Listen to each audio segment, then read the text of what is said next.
माझे नाव स्वरा देवदास गायकवाड. माझ्या नाटची छटेचे नाव ऐकणार ना मोठ्या माणसांचं. ए जिनू काय बाई ह्या पोरीची कमाल. किती वाजले? ऊन पण डोक्यावर आलं की. तुझी आई गेली पण हाफिसाला. काय म्हणाली? सुट्टी लागली शाळेला. अगं म्हणून पण काय किती वेळ पण बसरायचं का? हा माहितीये मला. राजाला लई कामं असतात ग तुला. निम्मी रात झाली तर त्या टीव्ही पुढंच बसायचं. बरोबर बोलती ग बाई तू. मला काय माहित काम काय असतं. मी कशाला लवकर उठले. अगं चिनू बाळा, लवकर उठे, लवकर निजे. लवकर उठून कशी अंघोळ करावी. मी तुझी एवढी होते का? मग उठायची की मी लवकर. अंघोळ करून देवपूजा सुद्धा मीच करायचे. चल बरं उठ तू, आज देवपूजा कर. काय म्हणालीस? तुला आवडत नाही देवपूजा करायला? अगं करून तर बघ. तुझा आजचा दिवस किती चांगला जातोय. ते आता हे काय एवढ्या लवकर आवरलं पण? बरं चल आता न्याहारी करू.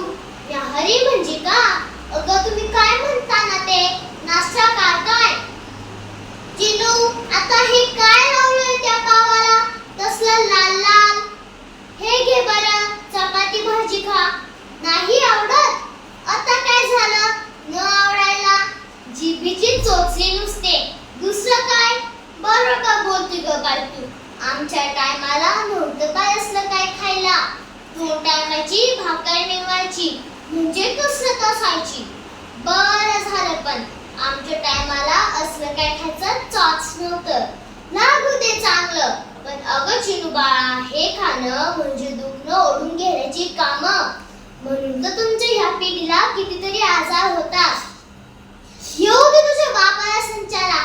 त्याला म्हणते असलं काही खायला आणत जाऊ नको. पोरगी नुसतं तसलंच खायला मागती. म्हणून तर जायला लागतंय 8 दिवसाला दवाखान्यात. मग नव्हतं जावं लागत मला दवाखान्यात. आजही पाहती ना, घरचं खाऊन काम करून आजसाठी पार केली तरी काय त्रास होतोय का या मेल्या म्हातारीला?